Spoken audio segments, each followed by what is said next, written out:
السلام علیکم viewers expo centre Karachi میں موجود ہیں. IEEE کی 12th فیئر چل رہی ہے اور اس فیئر میں ہم IMS کے اسٹال پہ موجود ہیں. IMS الیکٹرک کے اسٹال پہ ہمارے ساتھ جو بات کریں گے وہ اسرف سعید صاحب ہیں.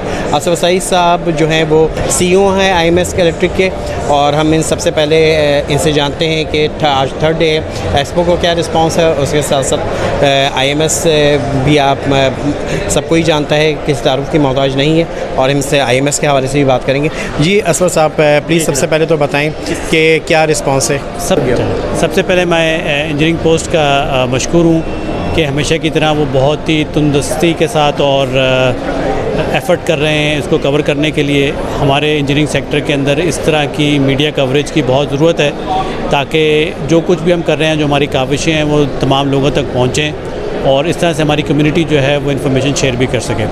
اس کے بعد میں یہ بات کہوں گا کہ IEEE نے جو ہمیشہ کی طرح یہ دوبارہ فیئر کیا ہے اور اس نے انڈسٹری کے تمام پلیئرز کو, بڑے پلیئرز کو یہاں پہ اکٹھا کیا ہے. بظاہر یہ لگ رہا تھا کہ معیشت کی جو حالات ہیں, جتنی دگرگوں ہے, اس میں لوگوں کی شرکت شاید کم ہوگی اور اس میں ہماری یعنی وہ ولولہ شاید کم نظر آئے گا. لیکن یہ دیکھ کے بڑی خوشی ہوئی ہے اور ہمت ہے ملتی ہے, اور یہ پاکستان کے لیے ایک اچھا پیغام ہے کہ ان تمام نامساعد حالات کے باوجود لوگوں نے ہمت کر کے اسٹالز بھی لگائے ہیں, وہ بڑھ بھی رہے ہیں اور آنے والے حالات کا مقابلہ کرنے کے لیے نہ صرف تیار ہیں بلکہ ان تمام چیلنجز کے اندر جو امکانات روشن ہوئے ہیں ان کو بروئے کار لانے کے لیے اور ان کو پوری طرح ایکسپلائٹ کرنے کے لیے وہ تیار بھی نظر آتے ہیں. اسی والے سے ہم نے بھی IMS الیکٹرک جو ہے وہ شرکت کی ہے, اور ہم یہ سمجھتے ہیں کہ پاکستان کے اس وقت جو سب سے بڑا چیلنج ہے وہ کرنٹ اکاؤنٹ ڈیفیسٹ ہے. امپورٹس ہماری زیادہ ہیں, ایکسپورٹ کم ہے, اور امپورٹ سبسٹیوشن کی ضرورت ہے, اور اس سلسلے میں IMS الیکٹرک جو ہے اپنا حصہ وہ ڈال رہی ہے. پاکستان کی لوکل کمپنی ہے, ہم پاکستان میں رہتے ہیں, پاکستان میں کماتے ہیں اور پاکستان میں لگاتے ہیں. تو اس حوالے سے ہماری کوشش ہے کہ ہم پاکستان کے اندر مینوفیکچرنگ انڈسٹری کے اندر اپنا حصہ ڈال سکیں, اور الیکٹریکل مینوفیکچرنگ کے اندر ایک IMS الیکٹرک جو ہے ایک بڑا نام ہے, اور اب ہم انشاءاللہ ہیوی الیکٹریکل کمپلیکس کی جو ایکویزیشن کو کمپلیٹ کرنے جا رہے ہیں, تو اس کے نتیجے میں پاور ٹرانسفارمرز کو بھی ہم اپنے پورٹفولیو میں شامل کر لیں گے.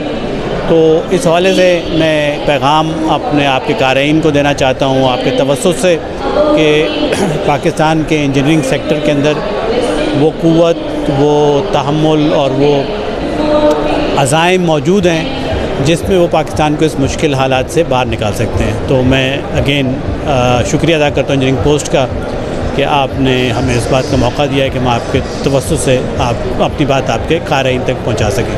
Thank you.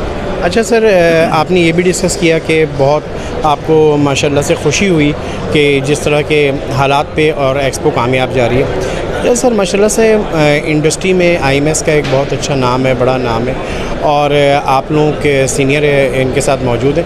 سر آپ کیا سمجھتے ہیں جو یہ ابھی اس وقت جو پاکستان کی اکانومی ہے بڑی ڈسٹربنس ہے, تو لوکل مینوفیکچرنگ کو بڑا ہائی لائٹ کیا جا رہا ہے کہ لوکل مینوفیکچرنگ کی طرف آئے, تو آپ اس بارے میں آپ کے کیا خیالات ہیں؟ جی دیکھیے, اس میں تو کوئی دو رائے نہیں ہے. میرے خیال میں اب تمام اسٹیک ہولڈرز جو ہیں وہ اس نتیجے تک پہنچ سکیں کہ اس کے بغیر ہمارے پاس کوئی چارہ کار نہیں ہے. اصل میں اب تو اس سے اب آگے ایک قدم بڑھنے کی ضرورت ہے, وہ یہ کہ جتنے پالیسیز ہیں ان کے اندر ہم آہنگی پیدا کی جائے اس حوالے سے کہ واقعی ہم لوکل مینوفیکچرنگ کو اور یہاں پر ہماری جو اپنی صنعت ہے اس کو فروغ دے سکے. اس میں یہ کہوں گا کہ اس میں بہت ہم پیچھے ہیں.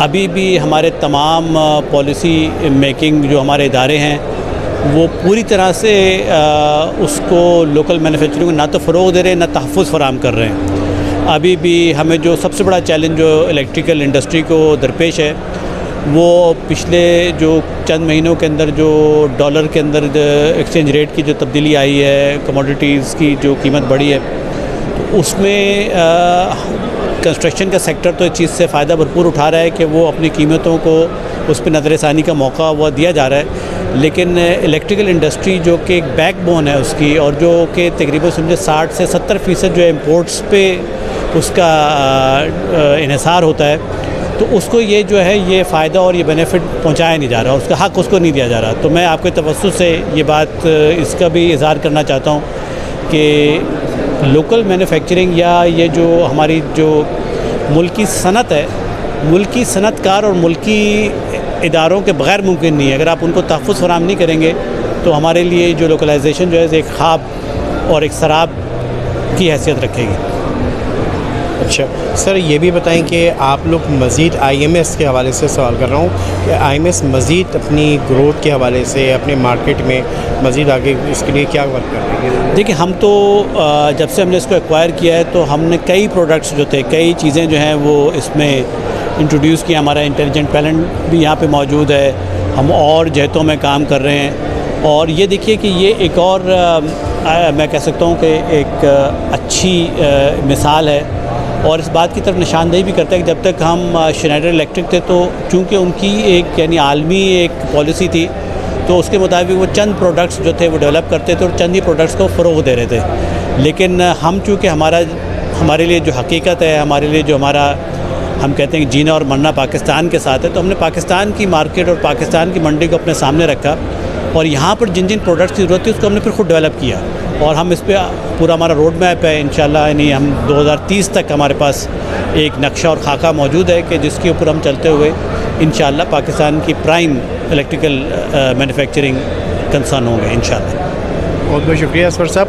ویورز، آپ نے دیکھا کہ یہ اسفر سعید صاحب تھے، سی او آئی ایم ایس الیکٹرک کے، اور انہوں نے بڑی زبردست ڈسکشن کی پاکستان کی اکانومی کے حوالے سے بھی اور مزید آئی ایم ایس کے پلان کو بھی ڈسکس کیا. 2030 تک کا کس طرح سے میپ انہوں نے ڈیزائن کیا ہوا ہے. اسی طرح کی ویڈیوز کو دیکھنے کے لیے انجینئرنگ پوسٹ کو سبسکرائب کریں. Thank you.